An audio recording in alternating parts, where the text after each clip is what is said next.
जय हिंद दोस्तों, एक बार फिर से आप सभी का स्वागत करते हैं अपने चैनल अंकुर क्लासेस में। तो जैसा कि हमारे हिंदी के टॉपिक में शब्द की भेद की क्लास चल रही थी, जिसमें आज हमारा टॉपिक आता है रूपांतर के आधार पर। शब्द के भेद का चौथा वाक्य रूपांतर के आधार पर। तो रूपांतर के आधार पर शब्द के भेद कितने बताए गए थे? रूपांतर के आधार पर शब्द के दो भेद थे। कौन कौन से? विकारी और अविकारी।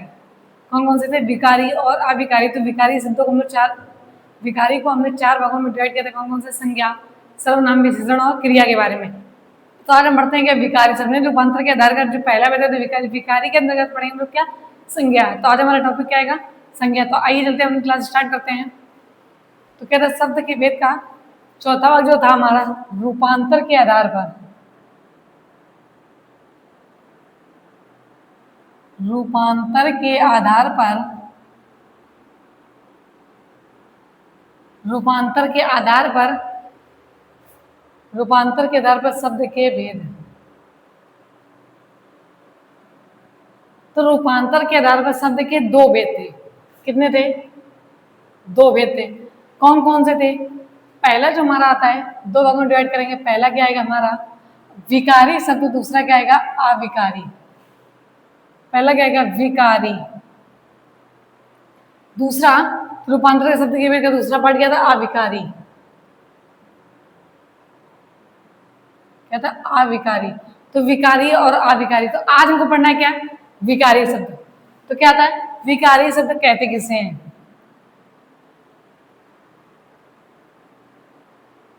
विकारी शब्द के अंतर्गत हमारी क्या आएगी? संज्ञा, सर्वनाम, विशेषण और क्रिया। तो विकारी शब्द कहते किसे हैं? लिखते हुए चलते हैं क्या?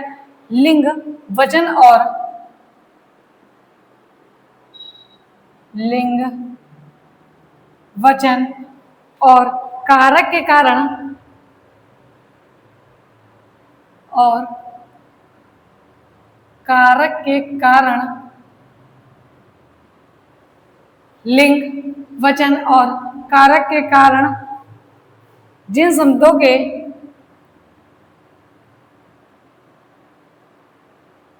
जिन शब्दों में विकास जिन शब्दों में विकास और परिवर्तन, विकास यानी परिवर्तन हो,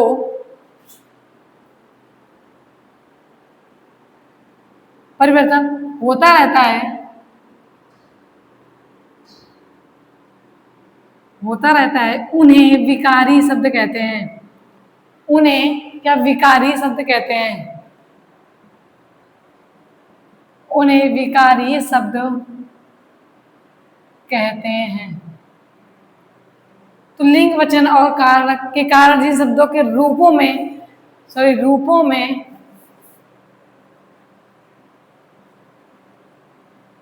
विकास और परिवर्तन होता रहता है, उन्हें क्या कहते हैं? उन्हें विकारी शब्द कहते हैं। अब बात करते हैं विकारी शब्द को कितने भागों में डिवाइड किया गया? तो चार भागों में डिवाइड किया गया था। कौन कौन से? संज्ञा, सर्वनाम, विशेषण और क्रिया। तो आज हम बात करते हैं हमारे विकारी शब्द के अंतर्गत पहला जो टॉपिक आता है वो था क्या? संज्ञा का। तो हम बात करते हैं किसकी? संज्ञा की। जैसे विकारी शब्द एग्जाम्पल में से कैसे हो गए? जैसे कि तुम,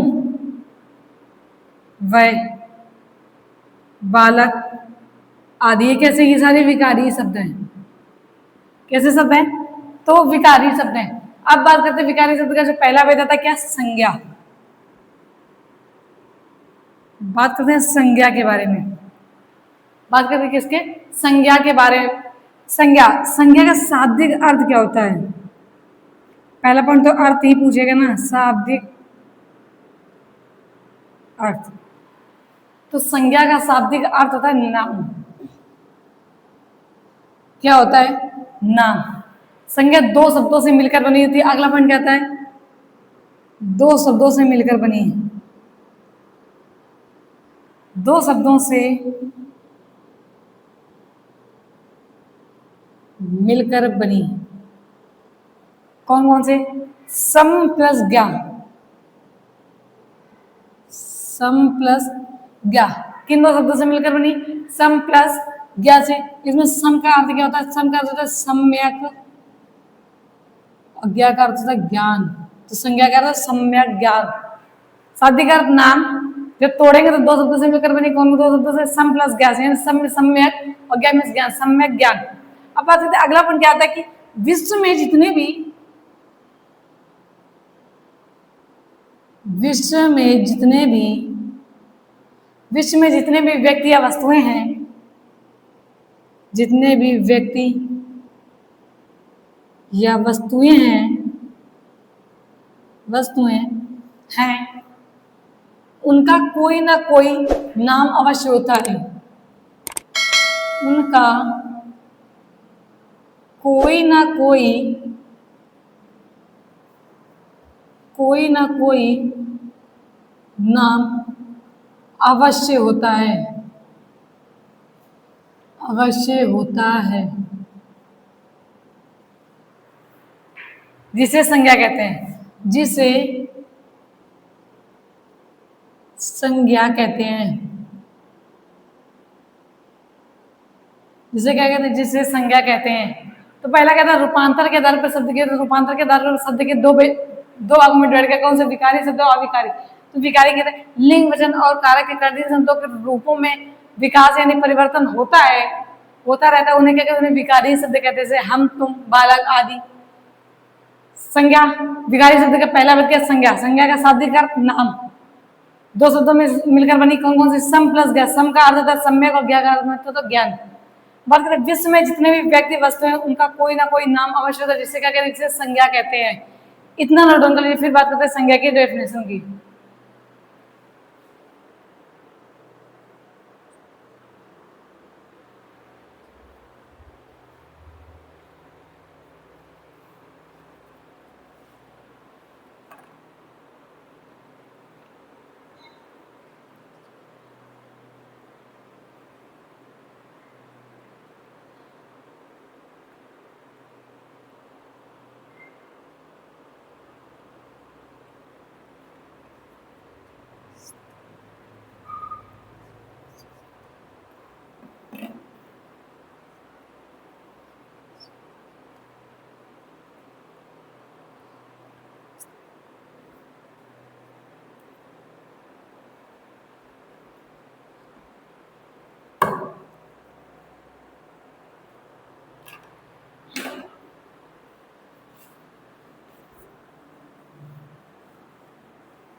क्या था, तो संज्ञा का शाब्दिक अर्थ नाम, किन दो शब्दों से मिलकर बनी है, तो सम प्लस ज्ञा से मिलकर बनी है। सम का अर्थ सम्यक और ज्ञा मतलब ज्ञान।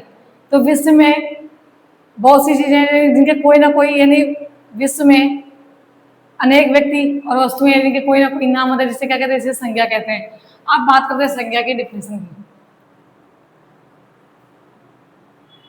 क्या संज्ञा की डिफिनेशन, संज्ञा इज नाउन। तो संज्ञा की डिफिनेशन, किसी व्यक्ति वस्तु, क्या किसी व्यक्ति वस्तु गुण स्थान अवस्था का बोध कराने वाले शब्दों को क्या कहते हैं, संज्ञा कहते हैं। तो डिफिनेशन क्या कहती है कि किसी व्यक्ति वस्तु, किसी व्यक्ति वस्तु स्थान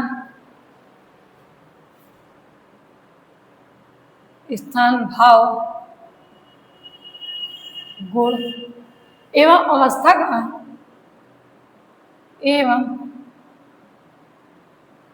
का बोध कराने वाले, अवस्था का बोध कराने वाले शब्दों को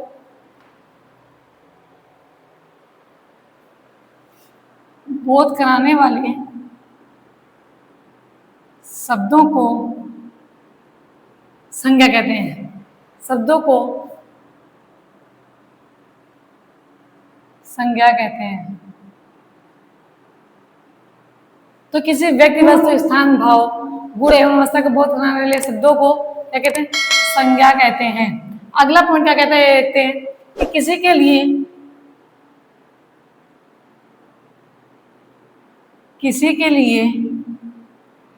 लिए प्रयुक्त होने वाले शब्द, किसी के लिए प्रयुक्त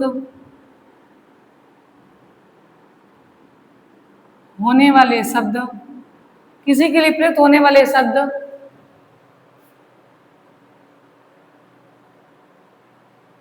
किसी के लिए प्रयुक्त होने वाले शब्द उसके लिए संज्ञा का काम करते हैं। संज्ञा का काम करते हैं।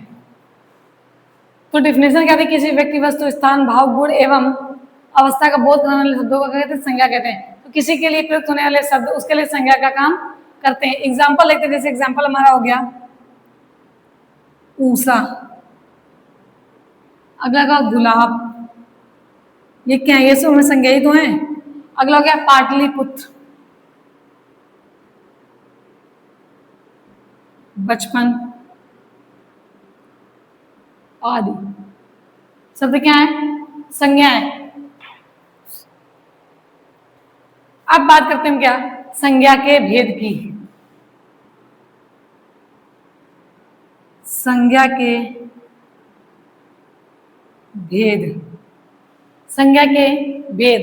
तो बात करते, पहला पॉइंट क्या था कि हिंदी में संज्ञा के 3 भेद होते हैं। हिंदी में संज्ञा के 3 भेद होते हैं। कितने भेद होते हैं? 3 भेद होते हैं।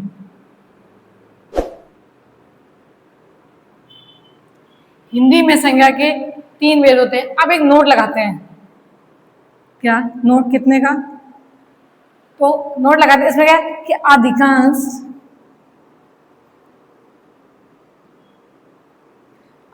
व्याकरण के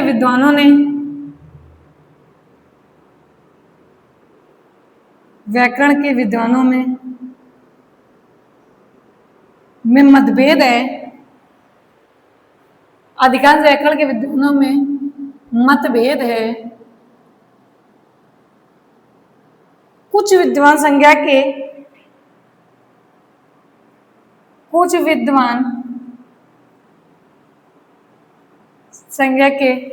भेद बताते हैं। 5 भेद बताते हैं। कुछ विद्वान संज्ञा के 3 भेद बताते हैं, कुछ विद्वान संज्ञा के 5 भेद बताते हैं। तो अधिकांश व्याकरण के विद्वानों में मतभेद है कि कुछ विद्वान संज्ञा के 3 भेद बताते हैं और कुछ विद्वान संज्ञा के 5 भेद बताते हैं। देखते हैं, जो 5 भेद बताते हैं वो व्यक्तिवाचक,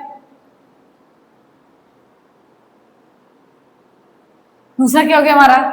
जातिवाचक,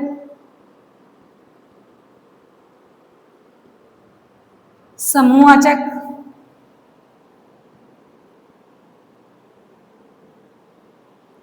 चौथा हो गया द्रव्यवाचक,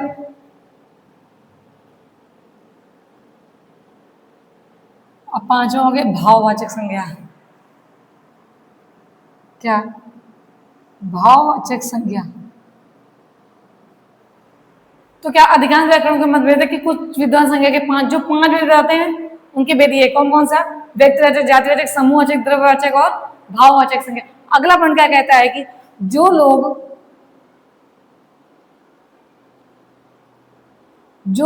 संज्ञा के 3 भेद बताते हैं, संज्ञा के 3 भेद बताते हैं, संज्ञा के 3 भेद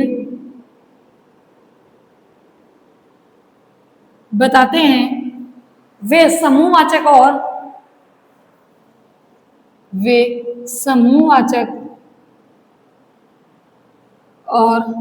द्रव्यवाचक संज्ञा को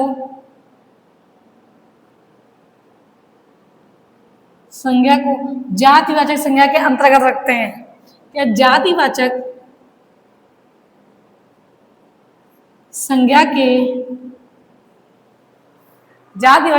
के अंतर्गत रखते हैं।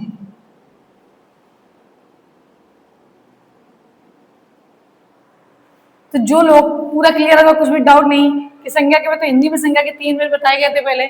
अधिकांश व्याकरण में मतभेद था व्याकरण के विद्वानों में कि कुछ विद्वान संज्ञा के 3 भेद बताते थे और कुछ विद्वान संज्ञा के 5 भेद बताते थे। जो विद्वान संज्ञा के 3 भेद बताते थे वे समूहवाचक और द्रव्यवाचक को जातिवाचक संज्ञा के अंतर्गत रखते हैं। अगला पॉइंट क्या कहता है कि जब कुछ भी ना दिया हो, जब कुछ ना दिया हो, जब कुछ ना दिया हो, केवल संज्ञा के भेद पूछे तो, केवल संज्ञा के भेद पूछे तो, केवल संज्ञा के भेद पूछे तो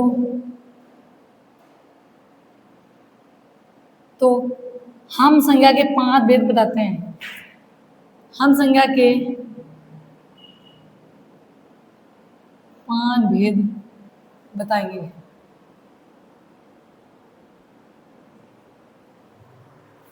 क्लियर हो गया? जब कुछ ना दिया केवल संज्ञा के भेद पूछे तो संज्ञा के में कितने 5 भेद बताने हैं। बाकी 3 जो 3 बताते हैं वो समूहवाचक और द्रव्यवाचक को जातिवाचक के अंतर्गत रखते हैं। इतना नोट डाउन कर लीजिए।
अब बात करते हैं फिर किसकी संज्ञा के भेद की।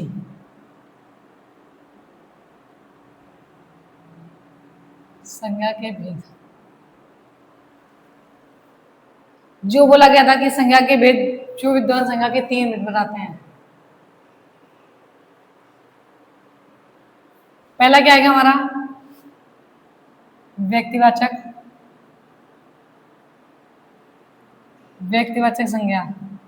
जैसे एग्जाम्पल में क्या आएगा हमारा, जैसे हो गया भारत, सुरेश।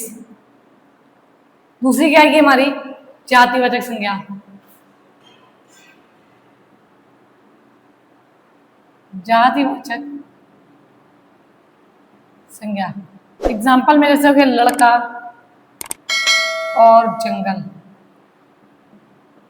लड़का और जंगल। तीसरी हमारी क्या थी, कौन सी थी, भाववाचक संज्ञा, भाववाचक संज्ञा। एग्जाम्पल में जैसे हो गया मिठास। व्यक्तिवाचक, जातिवाचक और भाववाचक। समूहवाचक और द्रव्यवाचक किसके अंतर्गत, तो जातिवाचक के अंतर्गत रखा गया है। कौन से, समूहवाचक, समूहवाचक संज्ञा। एग्जाम्पल में हो गया जैसे हमारा भीड़। दूसरा क्या हो गया, सभा, पुस्तकालय। अगली आती हमारी लास्ट आती वो थी द्रव्यवाचक संज्ञा।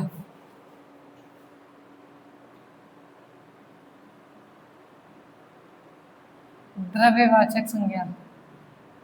एग्जाम्पल में हो गया जैसे तेल, दूध। तो आई होप आप सभी लोग को समझ में आ रहा होगा। तो संज्ञा के भेद को इसमें बांटा गया 3 भागों में। पहले व्यक्तिवाचक, जातिवाचक और भाववाचक। समूहवाचक और द्रव्यवाचक को जातिवाचक संज्ञा के अंतर्गत रखा गया। अब बात करते हैं जो हमारी संज्ञा का भेद, पहला भेद आता है क्या, व्यक्तिवाचक संज्ञा।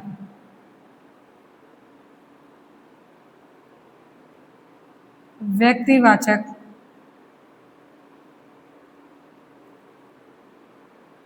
संज्ञा। बात करते हैं व्यक्तिवाचक संज्ञा की, तो जिस संज्ञा शब्द से या फिर जिस शब्द से किसी एक ही व्यक्ति का या जिस शब्द से किसी जिस शब्द से किसी एक ही व्यक्ति अथवा वस्तु का बोध हो, जिस शब्द से किसी एक ही व्यक्ति अथवा वस्तु का बोध हो अथवा वस्तु का बोध हो अथवा वस्तु का बोध हो, उसे व्यक्तिवाचक संज्ञा कहते हैं। उसे व्यक्तिवाचक संज्ञा कहते हैं। उसे क्या कहते हैं, उसे व्यक्तिवाचक संज्ञा कहते हैं। तो जिस संज्ञा शब्द से किसी एक व्यक्ति अथवा वस्तु का बोध होता है उसे व्यक्तिवाचक संज्ञा कहते हैं। अगला पॉइंट क्या कहता है कि इसका बहुवचन नहीं होता है, इसका बहुवचन नहीं बनाया जा सकता है, नहीं बनाया जा सकता है, इसका बहुवचन नहीं बनाया जा सकता है। तो जिस संज्ञा शब्द से किसी एक ही व्यक्ति वस्तु का, जब एक ही बोलता है, जब एक ही बोल रहा है डेफिनेशन में, तो जाहिर सी बात है कि बहुवचन शब्द नहीं बन सकता है व्यक्तिवाचक संज्ञा का। जैसे एग्जांपल में क्या हो गया, प्रयाग, इसका बहुवचन रूप बनेगा, नहीं बनेगा। अगला क्या था, संध्या, फिर अमित, काशी, अगला क्या था, द्वारका, हिमालय, और लास्ट में हो गया हमारा गंगा।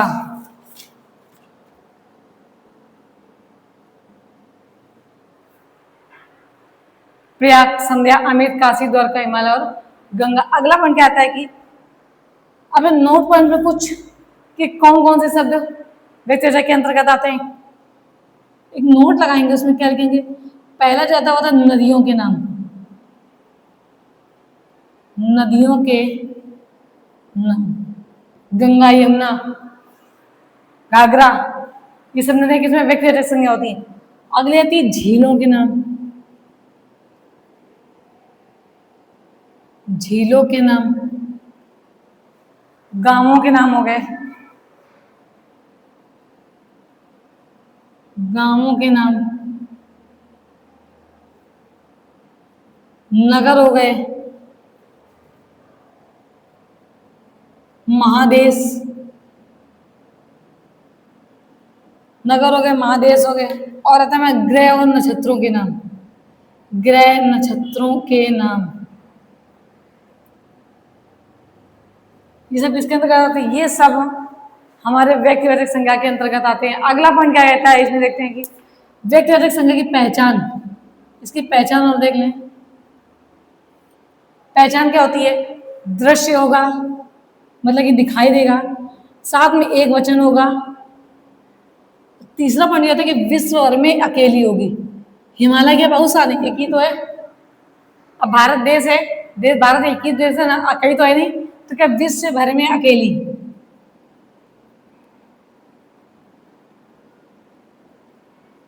अकेली। तो क्या तुम्हारा व्यक्तिवाचक संज्ञा, जिस शब्द से किसी एक व्यक्ति अथवा वस्तु का बोध होता है उसे व्यक्तिवाचक संज्ञा कहते हैं। इसका बहुवचन नहीं बनाया जा सकता है। नोट में क्या है, नदियों के नाम, झीलों के नाम, गांवों के नाम, नगर, महादेश, ग्रह और नक्षत्र किसमें आएंगे, व्यक्तिवाचक संज्ञा में। पहचान क्या होगी, दृश्य होगा, दिखाई देगा, एक वचन होगी, वो चीज विश्व भर में अकेली होगी। इतना नोट डाउन कर लीजिए। फिर बात करते हैं किसी जातिवाचक संज्ञा की।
संज्ञा का दूसरा क्या था हमारा? जातिवाचक संज्ञा।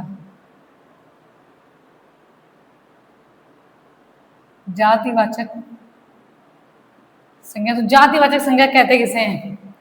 तो जिस शब्द अथवा नाम से क्या, जिस शब्द अथवा नाम से किसी व्यक्ति वस्तु की समस्त जाति का बोध होता है उसे क्या कहते हैं? उसे जातिवाचक संज्ञा कहते हैं। व्यक्तिवाचक संज्ञा का प्रयोग हमेशा एक वचन के लिए किया जाता है, लेकिन जातिवाचक संज्ञा का प्रयोग एक वचन और बहुवचन दोनों में किया जा सकता है।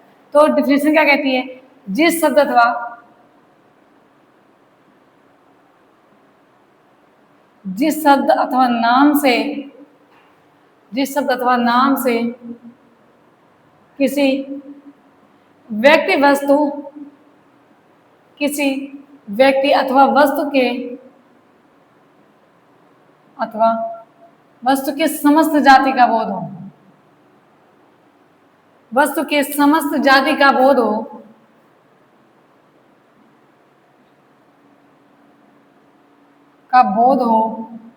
उसे जातिवाचक संज्ञा कहते हैं। उसे जातिवाचक संज्ञा कहते हैं।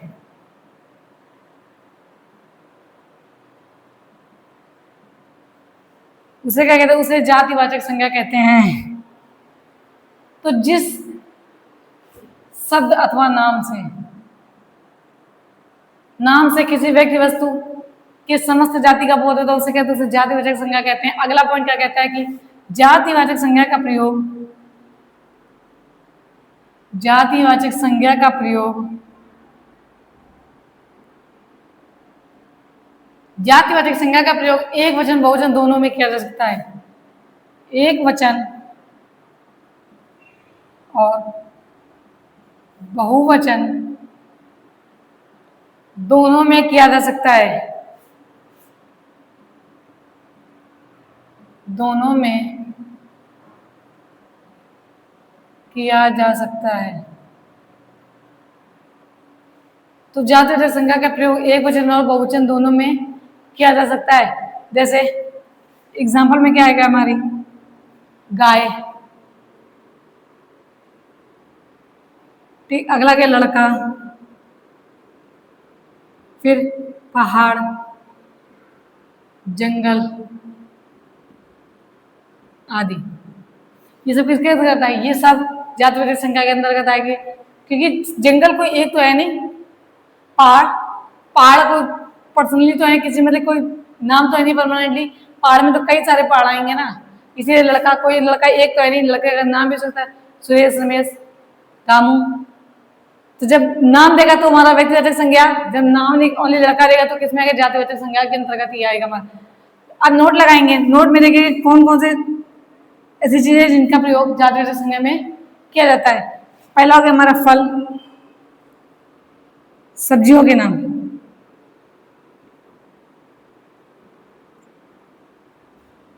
अगला क्या आएगा हमारा? फूलों,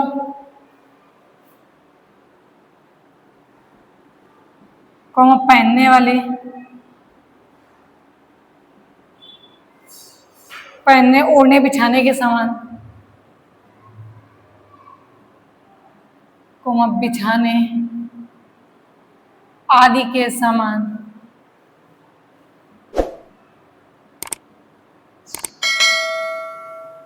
फल सब्जियों के नाम, फूलों के नाम, पहनने ओढ़ने बिछाने आदि के सामान। अगला था मसाले, मिठाई, फिर क्या गया? मिसाले, मिठाई आदि पदार्थों के नाम।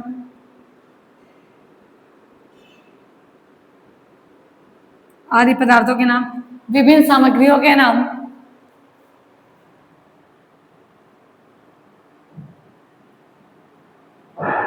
विभिन्न सामग्रियों के नाम।